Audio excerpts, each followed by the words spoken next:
Hey Alex, how you doing? Hi, Emma. Yeah, I'm really good, thank you. Fantastic. Welcome to the Mindful Mums podcast at Crossroads Cafe. Thank you. So this podcast, it's been created for mums, by mums, and we're all about being authentic and helping each other navigate the ups and downs of life. Something that I've struggled with my whole life, I believe, is my mental and my emotional well-being. So I've sort of made it my mission to go out there and speak to inspiring people like yourself who are mums, who have had highs, had lows, learn from you and share your wisdom. So can you tell us a little bit about you, Alex? So, I'm a qualified nutrition coach. I specifically specify in women, really. I'm really interested in cyclical living and how the hormones fluctuate for those that are going through cycles, and also Yes. women going through perimenopause as well. So I really love the hormonal aspect because we change hormonally 4 times in a month. So to think that we can, Wow. you know, have the same routine every day of every month of, 30 days in a month is ludicrous, really. So it's just about listening to your body and just making little changes and really tuning in. So that's what I really love. Yeah. So I'm That's a mum. uh, yeah. Abbey, she's 23. So I've been through the whole lot with her. I've got to say she's a really good girl, and she always has been. I've been very blessed. But yeah, Yeah. I've gone through obviously the baby, the toddler, all of that stuff. Yeah. And I'm married. It's my second marriage, happily married with a dog called Bailey. So Oh, Bailey, I love that. I know. We had that name for our dog. I say one of our Did dogs when we you? were, yeah. It's really funny actually. We had Bailey. We actually had Bailey as a child's name. If I was going to have a little boy, I loved the name Bailey. Really? Yeah. Oh, We ended up calling our dog Winnie. And really? Winnie, she's a Pouchon, so she's called Winnie the Pouchon. She's gorgeous. So, and we only realized just recently, we were looking at an old video of when Ruby, she's my third daughter, when she was born, and she sat on the bed and Kitty's got hold of her. So she's literally hours old. And in this video, we're saying we're talking about names because we had a few names, and one of them was Winnie, and one of them Oh, was Ruby. So we ended up calling her Ruby, but oh, Bailey's very cute. oh, he's a Vizsla. Oh, So he's very that's what my get, mum's got. getting all grey now. Oh, they're the most gorgeous dogs, aren't they? Yeah, I he's bet he good. doesn't leave your side, does he? It's a Velcro Vizsla. Yeah. My mum's got a wide-haired Vizsla and she is exactly the same. She's Yeah. gorgeous. Oh, wow. See. Okay. So when you're talking about these cycles, I'm interested to hear more about this because that is music to my ears. Yeah. Because I don't know if it's getting to the age I'm at, so I'm 45 in a couple of months' time, Okay. but I feel like there are times in the month when I'm ready to kill somebody. Like literally, I have Yeah. these emotions, which is what we're all about anyway, our thoughts and our Mhm. emotions. But on an emotional level, there's times throughout the month where I'm just so angry. And it's Mhm. funny because my partner will literally say, which winds me up, but he'll Yes, I know what you're say, gonna say. yeah, he'll say, I know it's the time of the month. And Yeah. you know what? But the thing is, I'm recognizing that I have this emotional upset, and within 3 or 4 days, my period starts. Yeah.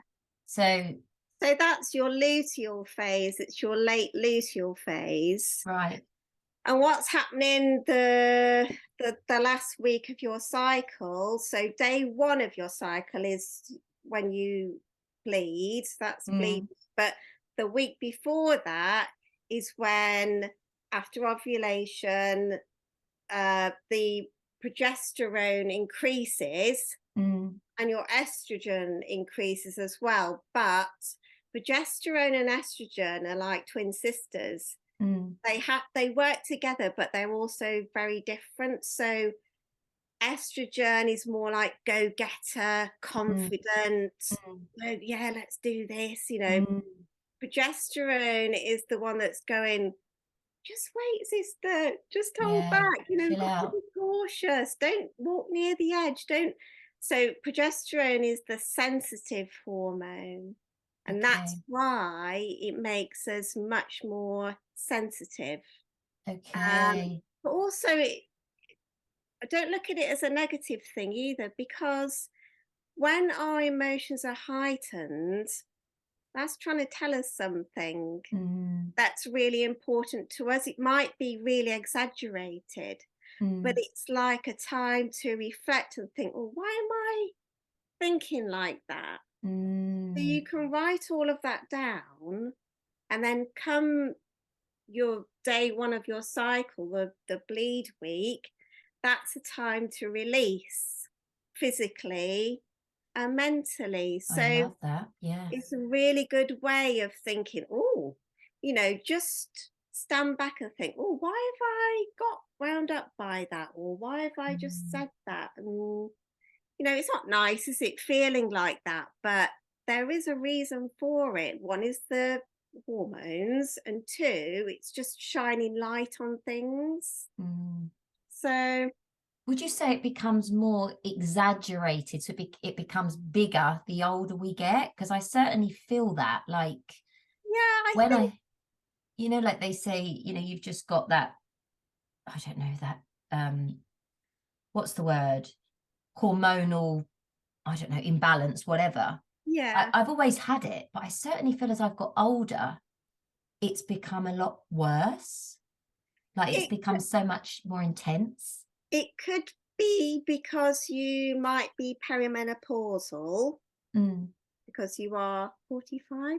yeah, nearly That's 45. that's a prime time for that. You can start to become perimenopausal from between 35 and 45. Okay. So I would say it's probably that. And yes, it can get worse. Mm, Our hormones start going all over the place. mm, So when we start becoming perimenopausal, what happens is our estrogen, our progesterone starts declining really gradually, mm. but our progesterone is going whoop, whoop, whoop, It's up and down. up and down all the time.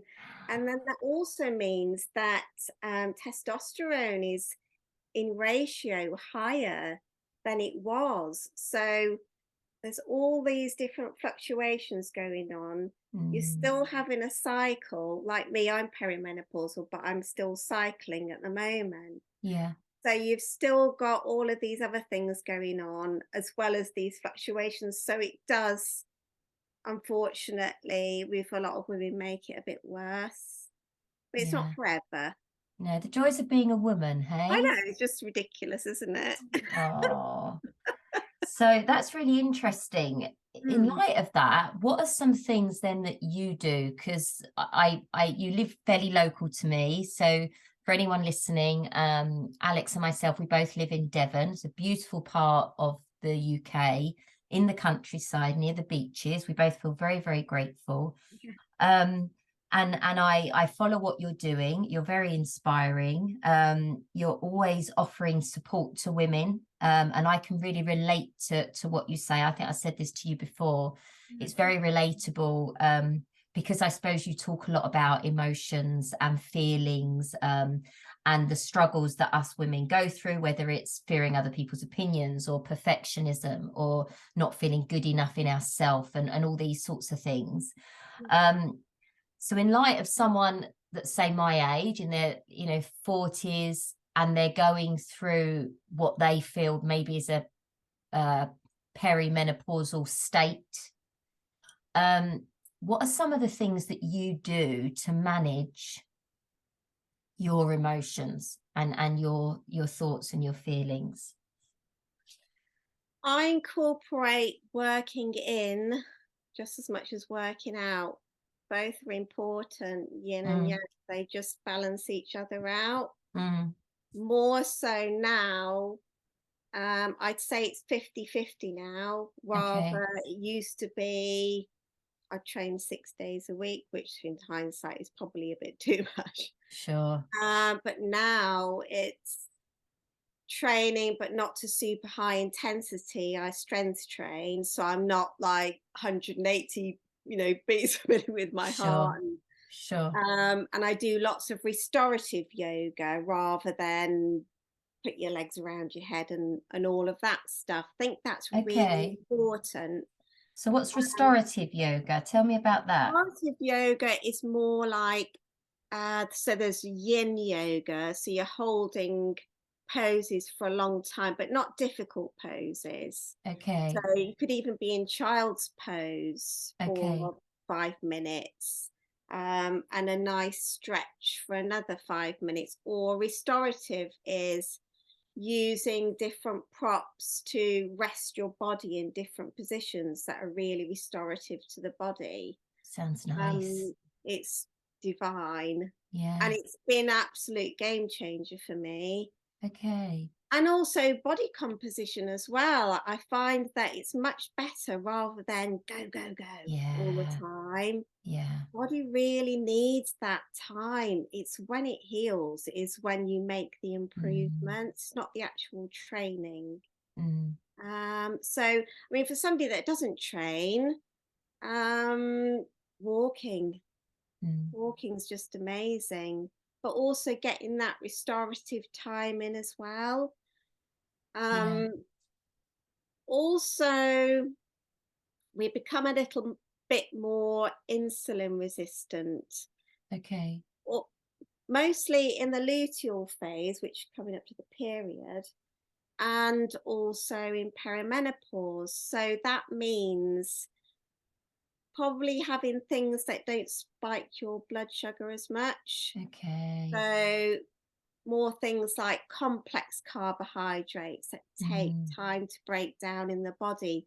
mm, Definitely plenty of protein at every meal and healthy fats. That's another way. And a great way to improve mood is to balance your blood sugar levels. mm. Um, there's all sorts of things really. I think it's really finding what works for you and finding your like, when you just like, oh, Yeah, you feel that way. Yeah, because yeah, this is the thing, isn't it? When you talk about this, the restorative yoga and balancing the blood sugar levels and eating complex carbs, and it all it sounds so lovely.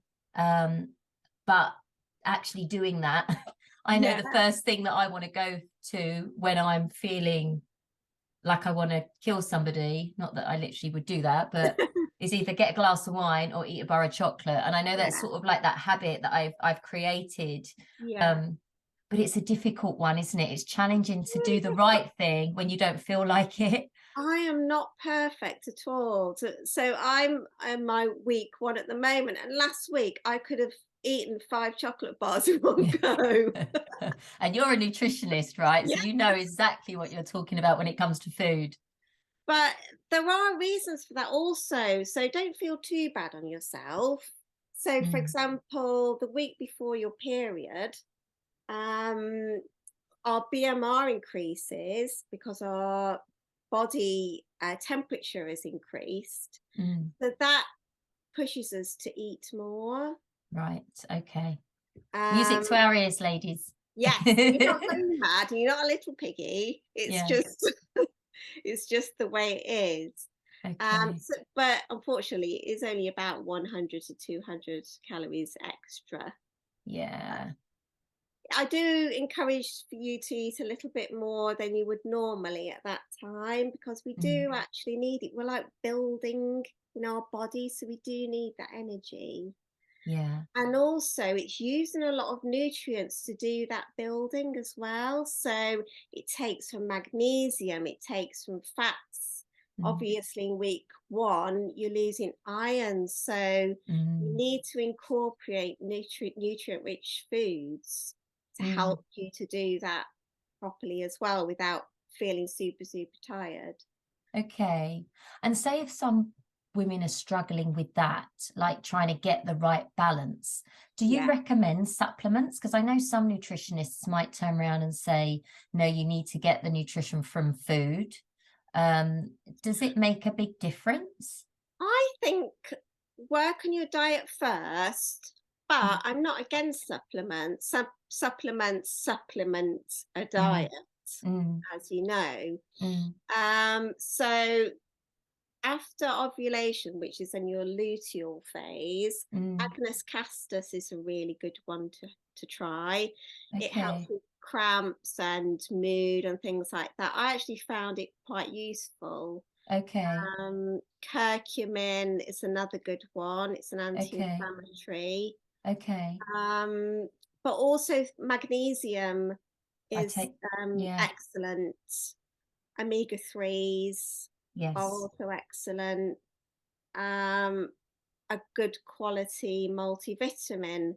But again, as we just said, a healthy diet is foremost. But Yeah. these do help as well. Okay. Okay. So, can you share some of your wisdom around how did you get into nutrition? Um, and what have been some of your highs and lows of being a mum? I know you've had lots of things going on over the last few years, Yeah. and how you've just dealt with some of those challenges. Okay. Well, gosh, going way, way back, my daughter Abbey is a rainbow baby. So I had a couple of miscarriages before her. So she's Mm. super special to me. Not that Oh, children aren't, but yeah. she's like a little miracle child to me. So she's so special. Um, and after I had her, I wasn't really into nutrition or anything like that before. I was 27 and I was like, oh my goodness, what's going why can't I fit back in my jeans? This isn't fair. So I got on a mission to lose the baby weight, and then I started really looking into nutrition. And when I look back, I really didn't know what I was doing at all. No. And as time went on, I got more and more into it. Um, and then when Abby was 7, I asked for a divorce from my husband, my Okay. first husband. Um, and even though that's what I wanted, it was still incredibly stressful. I can imagine. Um, Yeah. so I controlled my stress with over exercising and not intentionally under eating, but with the stress, I just wasn't eating much at all. When I Mm. think back, I'm horrified. It Um, suppresses your appetite, doesn't it? Stress. yeah, I it know really when does. I get stressed, I know some people say that maybe it's the opposite for them. But I know whenever I've been through a really stressful time, I just Yeah, don't feel hungry. I don't want to eat. It's like my yeah. body's fuzzy and I think it depends on the type of stress for me. Some mm, stress it can make me hungry, and others I just don't want to eat at y- all. It's very strange. yeah, But yeah, so I did lose quite a lot of weight there, and I was incredibly stressed. Um, and some years later, I was having some health issues. My periods completely stopped. That's amenorrhea. right. I was feeling so tired all the time, and I went to the doctor several times, and they didn't really help me. So in the end, I went to a functional medicine practitioner, Okay, and she discovered that I had adrenal fatigue and underactive thyroid and blah blah blah. So I okay, worked with her and sorted it all out naturally, okay. which was great. Yeah, Um, but actually, I missed a bit out. Going back a bit, there was there started to unravel a few eating not eating disordered but disordered eating as well. I think Okay. that stemmed quite a way back, but it started really rearing its head Presenting again. itself. Yeah. Okay. Um, and in all sorts of ways as well, it would go from one to the other. So it would be binge eating, it would be barely eating a thing, it would be orthorexia, which is when you everything has to be very pure that goes into your body. Right. Okay. So and it changed all the time. Um, And through this process, you're still feeling very stressed. There was lot yeah, you very felt, yeah, stressed. there was lots going on. Yeah, and I was just bouncing about from one thing to the other. And actually, if you speak to lots of people that have had eating disordered or disordered eating, they know a hell of a lot about nutrition. Mm. And I used to find people would come to me and say, "Oh, what sort of stuff do you eat? You look great," which is actually probably the wrong thing to say. Yeah, yeah. um, what sort of things do you eat? I want to lose a bit of weight. Is this a healthy food, or should I Mm, avoid this? And um, yeah, I found that I was getting pulled more and more and more into that direction. mm, So that's why in the end I decided to take this path, because mm, for me it was education for me, mm. and secondly it's helping other women as well, because it's just so flipping common. Yes. So much rubbish out there on the internet. It's so Yeah, confusing. There's keto, there's paleo, there's vegan, there's it just goes on, and there's yeah, this superfood and there's this bad food, and yeah, it's just ridiculous. And being on that side of it, I yeah. know how confusing it is. And I think as well, it is like you say, when people were looking at you and you were probably, I don't know, but I would imagine you were underweight or you was very slight Yeah, with the I'm way that you very were eating. tiny. Yeah, I'm very Yeah, tiny. So in height, so I could be very slight and not look yeah, hideous, yeah. really I hear thin. you. But I Yeah, was yeah. But very, then if women are coming up to you and saying how great you look, that's instilling that, oh, I look good, so I'm going to carry on doing what I'm doing yeah, because we all want to look and feel good, right? But society does paint this picture, and on social media, of all these women that are looking very fit and very healthy. um are they leading the healthiest of lifestyles? Probably not. no, no, not um at we, all. we definitely And need then, to find some kind of a way of, I don't know, educating or just changing the narrative. yeah, it's awful.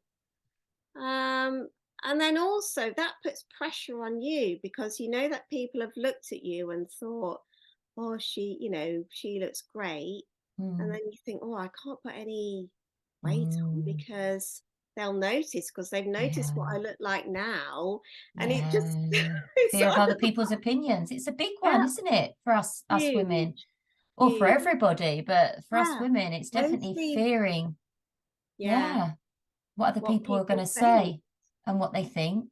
yeah, so Massively. so yeah.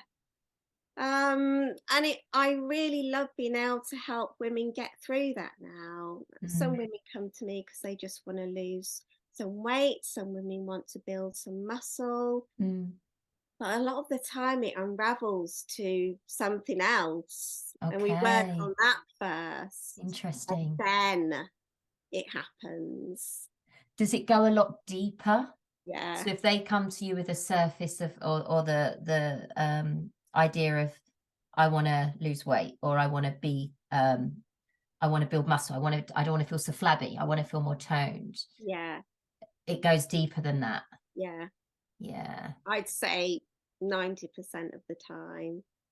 And Yeah. does that result in maybe a limiting belief about themselves, or does it Definitely. Yeah, mm, limiting beliefs. They've tried so many things. They've just convinced themselves that they're useless and can't do mm, it. For yeah, one, yeah, there's barriers in the way, yeah, um, self sabotage. Yes. So many things. It's not just about nutrition. I'd say nutrition is comes second. This is the real thing. Mm.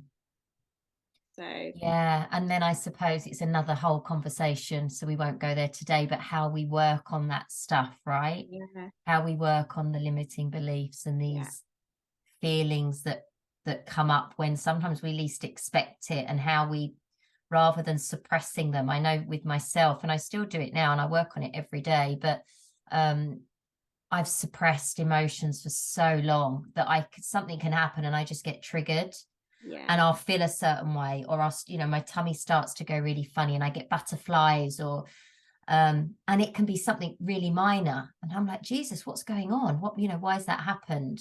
Mm, Um, but just through personal development and becoming more self-aware, you start to identify these things, don't you? yeah, definitely. We can't stop them from happening. Well, they I think the more self-aware we become, the more we become aware, we witness it, and then we can have which I'm going to talk to you about now, we can have like a routine of things that we do to sort of suppress that horrible feeling or that horrible Yeah, emotion. um and then you just have to keep introducing that practice over and over, over time, to feel better, because we all just want to feel better, don't we? yeah, yeah, definitely. So you speak about you lost your mum. You Yeah, mentioned that you lost your mum really unexpectedly, yeah, and that brought up lots of upset and a horrible, quite a tough time for you. yeah. It was without going into it too Mm, much. My mum lived up north, and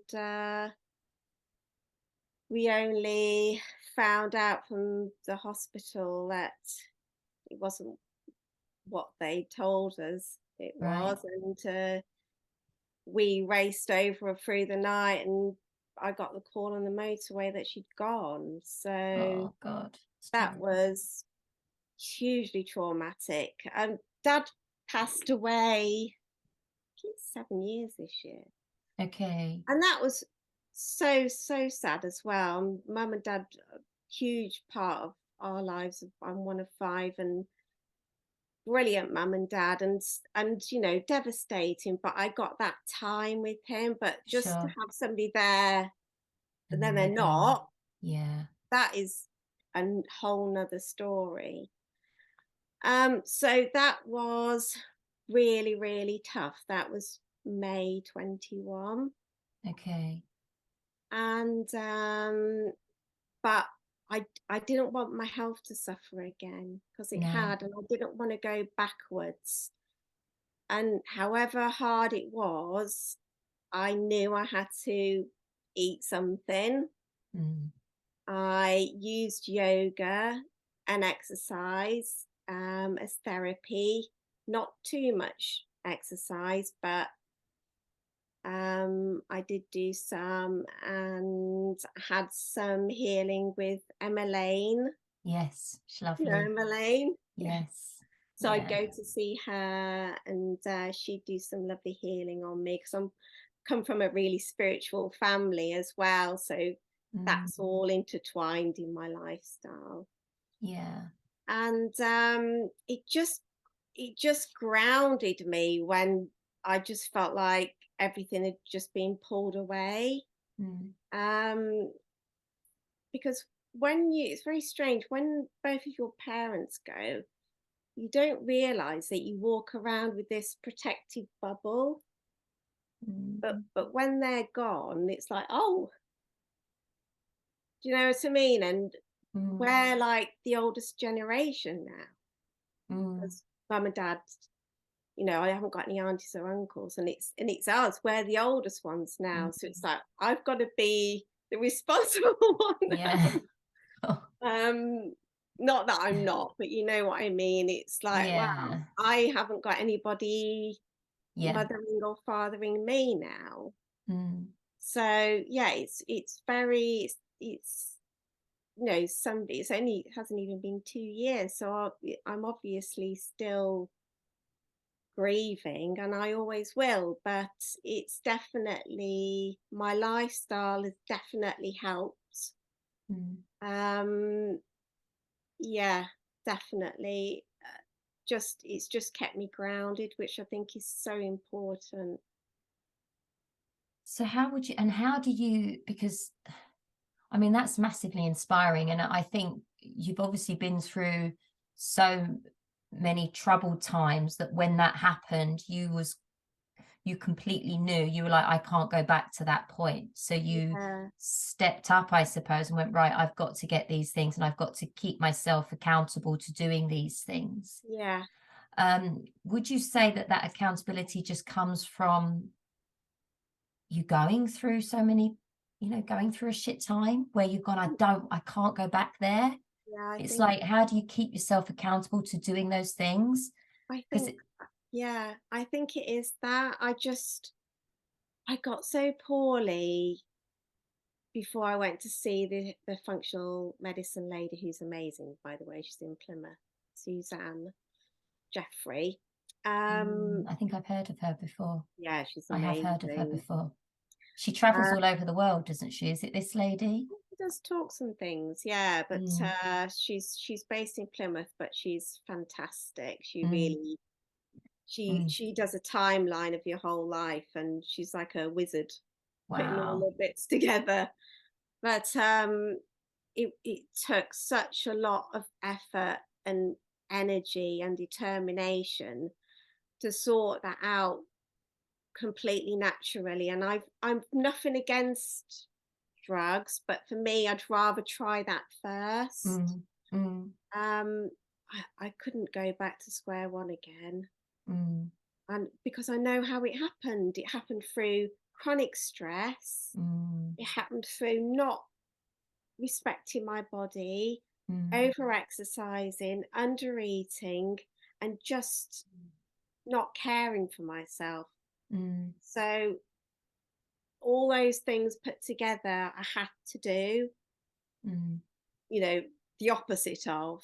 Yeah, yeah, I hear you. And I think it's really reassuring to anyone that's listening if you are going through a hard time, because when you're at the bottom, I always sort of liken it to like just rolling hills, and sometimes you feel like you're really trying to climb up the hill and you're in the lowest point, and it's really tough and it's really challenging and you can't imagine that it's going to ever resolve itself.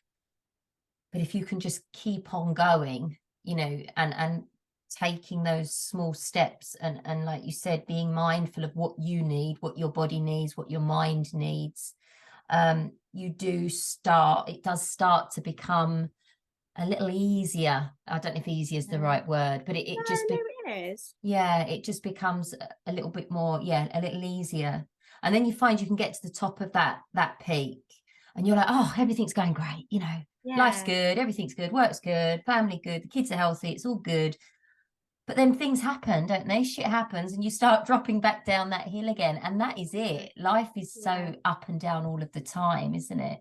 But if you don't get up that hill, the other option is just down, down, down, down, down, down, down, down, Yeah, down, isn't it? And you massively, can't do that. Just like massively. our hormones Yeah, change up and down, yeah, fluctuates, different moods. yeah. Our Life, heartbeat. isn't it? Yeah, the heartbeat, isn't it? I liken it to the heartbeat that's up and down. Yes, Um, you do heart math, don't you? I do. Yes, I do heart math, and it's been a phenomenal lesson. I'm still very much in the learning process with that. But yeah, heart math is all about finding, we call it coherence. I probably refer to it as a balance, like an internal balance. Um, and they're scientifically proven, because everybody likes things to be scientifically Yeah. proven nowadays. So there is massive science behind this. It's not just airy fairy as a lot of people would see it. Hmm. Um, but it's all about, we look at the heart rate variability. So we look Yeah. at our autonomic nervous system, um, And what we're trying to do is create a balance between our sympathetic and our parasympathetic. Because there's times we need the sympathetic, right? We need that fight or flight so we can get up and we can get moving. Yeah. And obviously we need the parasympathetic to sort of rest and digest. We need a bit of a balance, but the trouble that I see in society today and in the world today is that we're all running on sympathetic and we're all there constantly. There isn't a balance, and that it creates your heart rate variability to become very low. And we want a high heart rate variability. A high heart rate variability is optimal. Yeah. So HeartMath is all about teaching techniques and things that you can do to increase your heart rate variability, which has an impact internally on your body, and it is profound.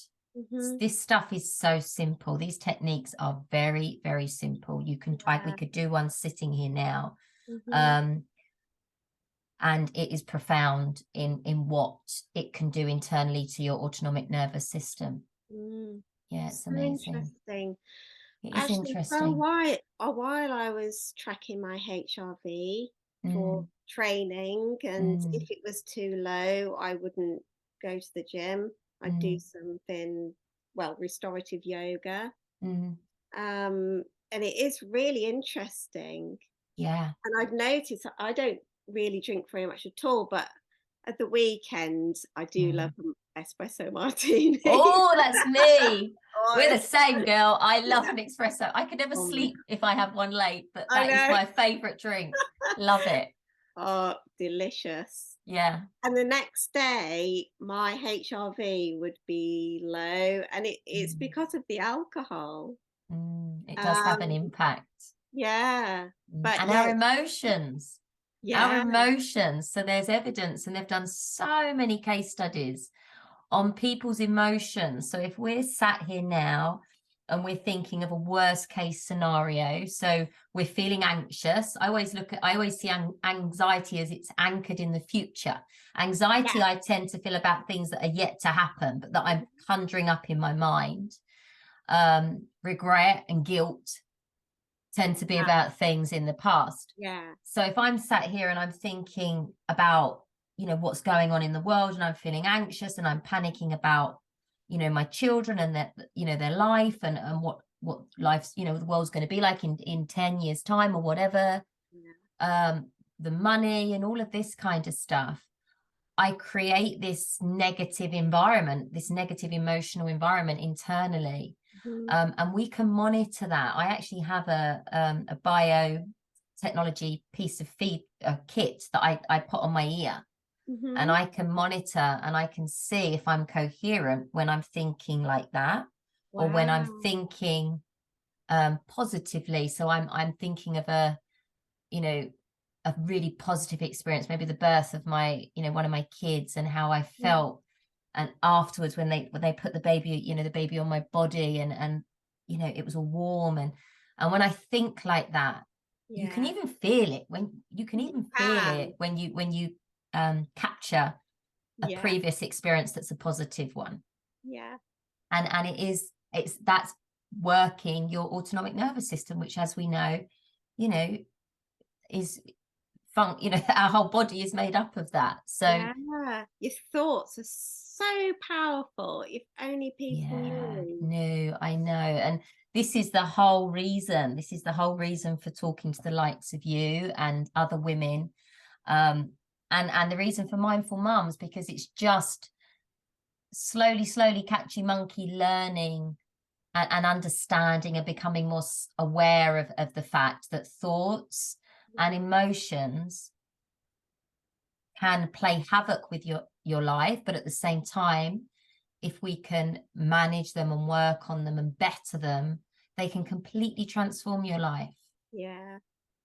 um I think sometimes if you look back at your life and you're honest, even some things that have been really bad, it's like obstacles point you in the right direction.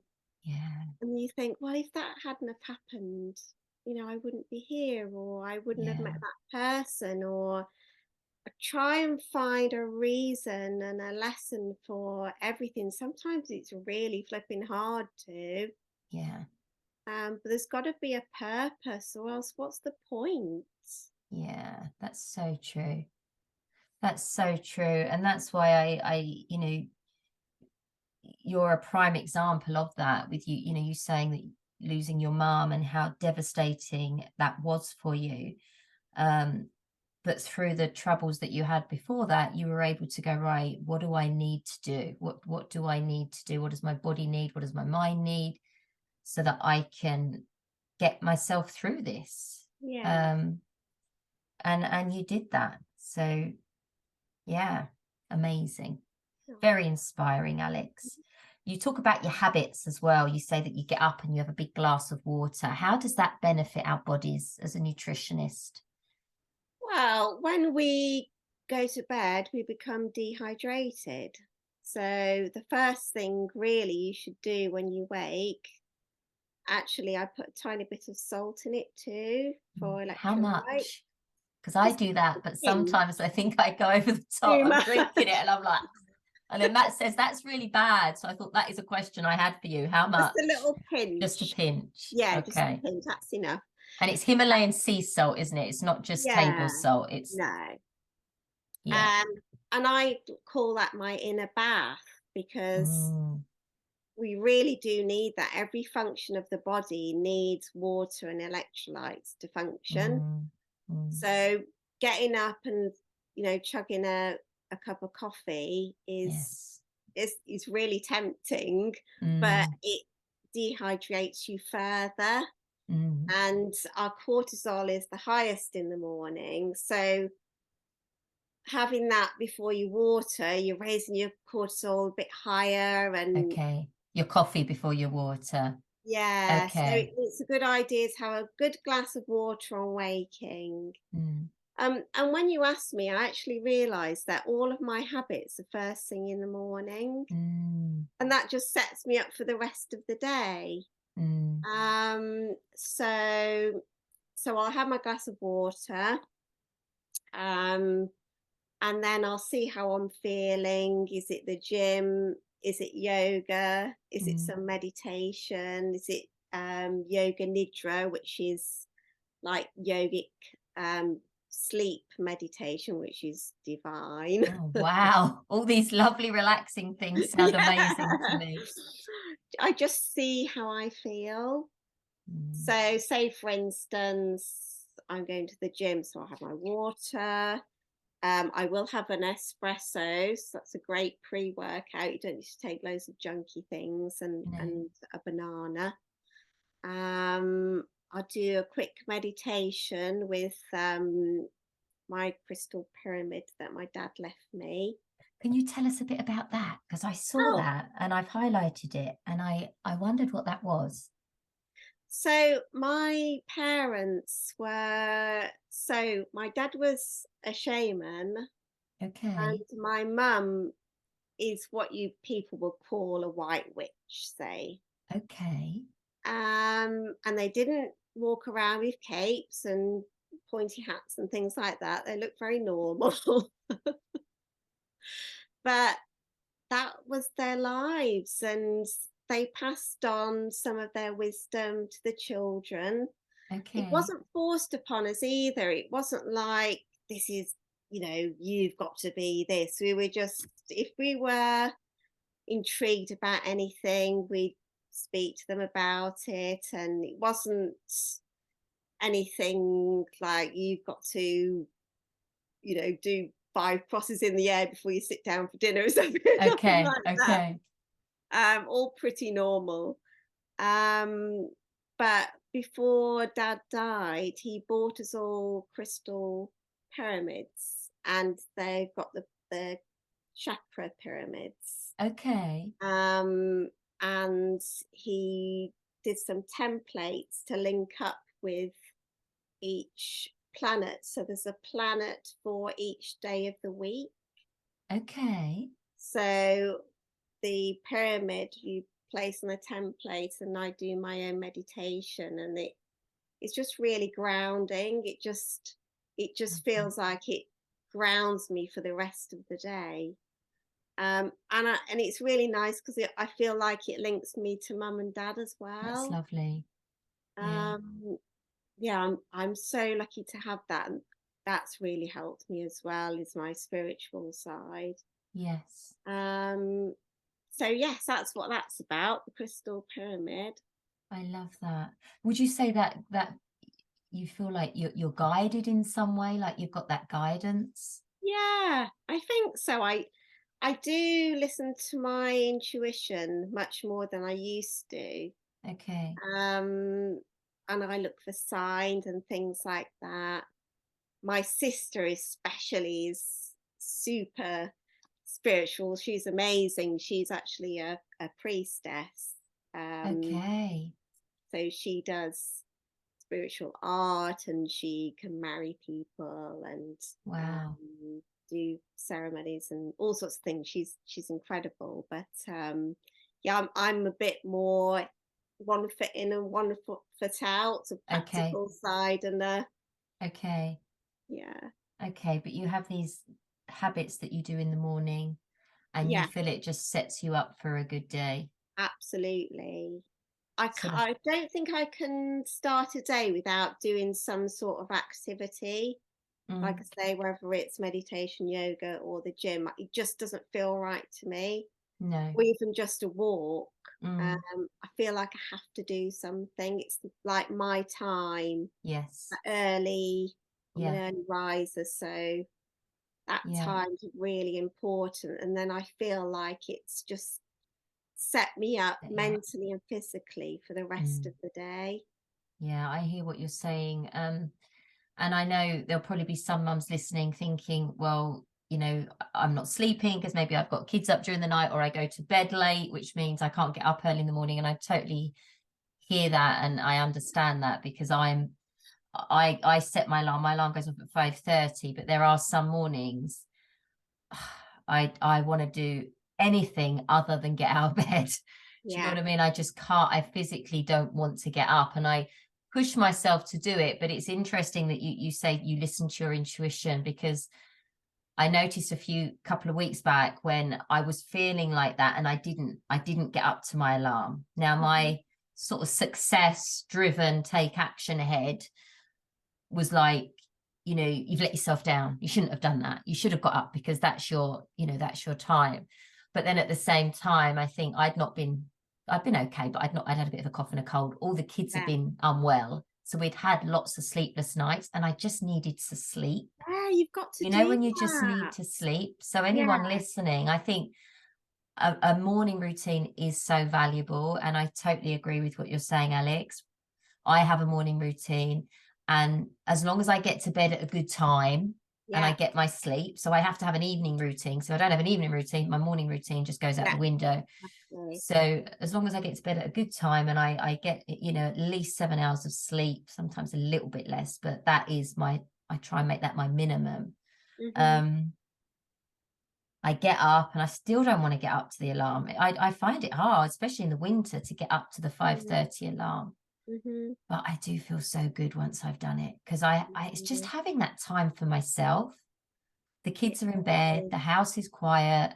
I've got a little bag, it's got my journal in it, it's got my heart math um feedback, like my M.Y.T.E in it. It's got all of my bits in it, and I make myself, I have a glass of water, I come upstairs, I sit on the sofa, the dog comes up with me, and I go through my thing and I feel so much better for it. And then I hit the gym. I'm normally at the gym for 7. Yeah. And I'm lucky at the minute because Matt's at home, so I can get back just before 8. I leave the kids all of their things laid out, and then we leave at 8:30. It is sometimes very monotonous, and it is Yeah. sometimes very like, Regimented. yeah, it is, Yeah. but it has to be, otherwise it doesn't happen. Yeah. And I absolutely get it with the morning thing as well, because especially when you've got little kids as well, they're Mm, up like at the crack of dawn running mm, around, and you just don't have that time. So even if it's just deep breathing for a yes, round of 10, yes, or switch something to the evening when the kids are in bed. Some of us are morning people and some of us are Yes. evening people. I'm definitely a morning person. I'm Yes. definitely not an evening person. I I hear can you. be in bed Yeah. at 9 o'clock and Yes. fall asleep. In Yeah. fact, often they're not. I'm asleep on the chair at 9 o'clock. Yeah. Yeah. No, I hear you. And I think that is it, isn't it? It's looking at what can I do? The question you ask yourself is what can I do that's gonna um just, bring me out of this uncertainty or this doubt or this fear or this anxiety or this worry. Yeah, Um and like you say, it doesn't need to be long. And we can always do something. it's always time for something. Yeah. For us as a Yeah. mum. Yeah, I Yeah. really like so a great way, you'll know this anyway, to flip us out of flight or fight is box breathing. Mm, Your body physically cannot be in that state when you're deep breathing and yes. releasing. It cannot, it Yes. flips you out of it. Yes. Um So that's a great one if someone's feeling really anxious yeah, and so their what I thoughts are going crazy, right? absolutely I breathe in for a count of 4, Mm, hold for a count of 4, mm, and breathe out for a count of 4, but whatever suits you really. And I mm, do that for about 6 rounds, maybe more if mm, I need to do that. But that is a great way to mm, get yourself out of it. mm. Yeah, I love that. And thank you for sharing that. So, just to end, what would you say your biggest lesson has been? I would say to stop ignoring the signals that your body's sending to you. Stop bypassing it. As women, we're cyclical beings Mm, and we change from one week to the next. We mm, don't have to go all the time. no. We've been led a lie, really, that we're only successful if we got, an amazing Mm, career, mm. fabulous children, we're look like a supermodel, we're amazing cooks, we're amazing in bed. And it's just ridiculous, isn't it? The pressure, even you There's saying so, that, I feel like I'm I just know, shrinking with under the pressure. there's so much pressure, and we put so much pressure on ourselves, and that turns into hating ourselves, and that's Mm, really sad mm, because we'll never be this person ever again, and we weren't ever before. This is mm, it. mm, So really need to look after ourselves, but not in a loving way, not in a beating ourselves down, really restrictive way, a balanced and forgiving way. mm. So that's what I've learned looking back through my life. Yeah. I love that. Listening to our bodies and stop ignoring its signals.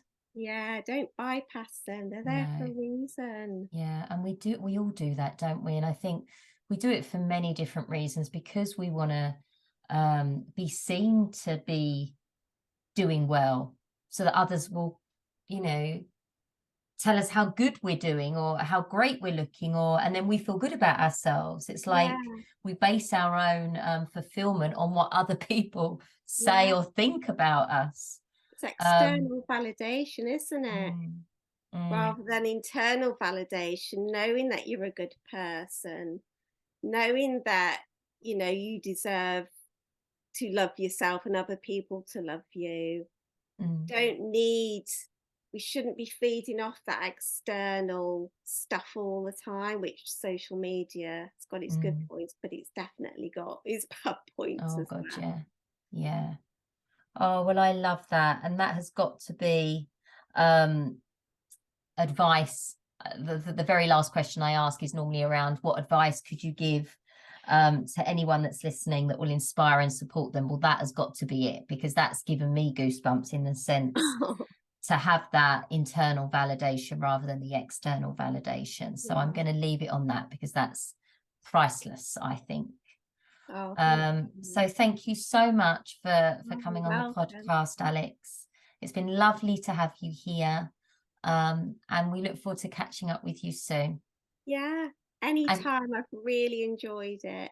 Fantastic. And if anyone wants to get hold of you, if they've got any questions with regards to nutrition or anything like that, how best can they do that?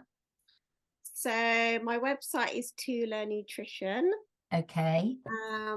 But I'm mostly on Instagram. I do love Instagram. It's quite visual. It's great for our nutritionists. Yes. Those quick posts and videos. So it's Tula_nutrition_coach.